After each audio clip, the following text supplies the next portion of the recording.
नमस्कार शेतकरी बांधवांनो, आपल्या सर्वांचं आत्मा गंगापूर या यूट्यूब चॅनलमध्ये स्वागत आहे।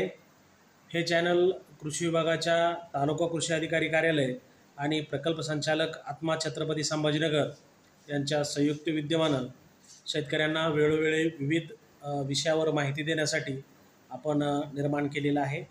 तर या चॅनलला जास्तीत जास्त लाईक करा, शेअर करा आणि सबस्क्राईब करा। आज आपण एका नवीन वेगळ्या विषयावर माहिती घेणार आहोत।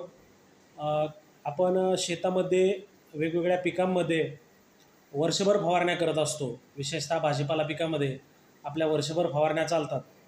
तर कीटकनाशके फवारताना आपण काय काळजी घेतली पाहिजे, शेतकऱ्यांनी काय काळजी घेतली पाहिजे, याच्या संदर्भामध्ये आजच्या व्हिडिओमध्ये आपण चर्चा करणार आहोत।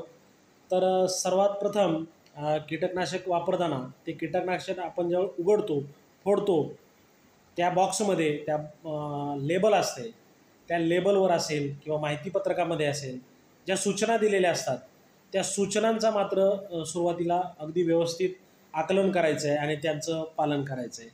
त्यानंतर दुसरा महत्त्वाचा भाग येतो की ती एखादी समजा बॉटल आहे, समजा ही बॉटल आहे, तर या बॉटलवर असं एक चिन्ह दिलेलं असतं पतंगासारखं। इथं पिवळं चिन्ह तुम्हाला दिसतंय, असं पिवळं चिन्ह असतं, लाल असतं, निळं असतं, हिरवं असतं। तर त्याचा अर्थ असा असतो, जी पूर्वीच्या काळी समजा निरक्षर शेतकरी आहेत तर अशाही लोकांना समजावं यासाठी लाल रंगाचं जर पतंगाचं चिन्ह असेल तर ते सर्वात विषारी औषध आहे।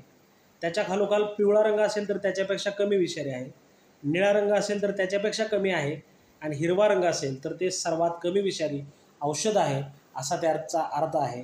त्यामुळं शेतकऱ्यांनी ते कलरचे पतंगसुद्धा पाहून आपण औषधाची कीटकनाशकांची निवड करायची। त्याच्यानंतर तिसरी महत्त्वाची सूचना अशी आहे की ज्या तणनाशकाच्या पंपातून आपण तणनाशक फवारणी केलेली आहे, ज्या पंपातून, तो पंप इतर कोणत्याही गोष्टीसाठी चुकूनही वापरायचा नाही। ती एक खबरदारी घ्यायची आहे, कारण ते तणनाशक हे जर औषधानं झाड जर जाळणार असेल तर त्याचा परिणाम आपल्या रेग्युलर पिकावर होण्याचा जास्त धोका असतो। त्याच्यानंतर आपण नेहमी सांगतो संरक्षक कपडे ॲप्रॉन आहे ते वापरलं पाहिजे, मोठे बूट वापरले पाहिजेत स्नेक बाईट टाळण्यासाठी, मोठ्या पिकामध्ये आपल्याला समजत नाही। त्याच्यानंतर हातमोजे घातले पाहिजेत, त्याच्यानंतर मास्क लावला पाहिजे, गॉगल लावला पाहिजे, म्हणजे एकंदरीत सर्व शरीर तुमचं हे झाकलं गेलं पाहिजे फवारणी करताना, याची शेतकऱ्यांनी काळजी घेतली पाहिजे।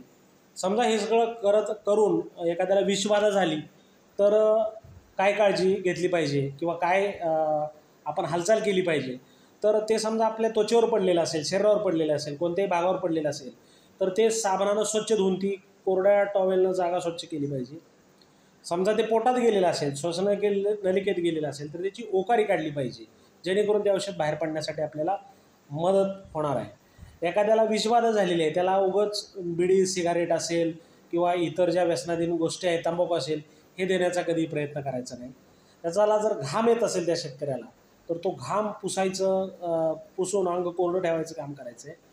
थंडी वाजून येत असेल तर त्याला पांघरून द्यायचं आहे, जेणेकरून थंडीला थोडासा अटका होणार आहे। त्याचा बाधित पेशंटचा श्वास सुरू राहील याची सर्वप्रथम काळजी घ्यायची आहे आणि तो शुद्धीवर कसा राहील याचीसुद्धा काळजी घ्यायची आहे। तर समजा या प्रकरणामध्ये कधी झटके येतात पेशंटला, तर त्याशावेळी रुमालाची घडी करून ती दाताच्या फटीमध्ये द्यावी लागते, गुंडाळी द्यावी लागते। असा सगळा प्रयत्न केल्यानंतर आपल्याला ज्यावेळी डॉक्टरांकडे जायची वेळ येते त्यावेळी जे कीटकनाशक मारलेलं आहे ते सोबत नेणं सोयीस्कर आहे किंवा त्याचं पत्रक जे आहे ते सोबत नेणं सोयीस्कर आहे।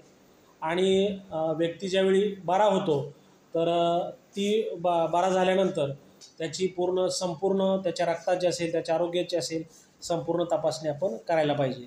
तर शेतकऱ्यांनी या सर्व काळज्या घेतल्या पाहिजेत असं मी कृषी विभागाच्या वतीने आवाहन करतो आणि थांबतो। धन्यवाद।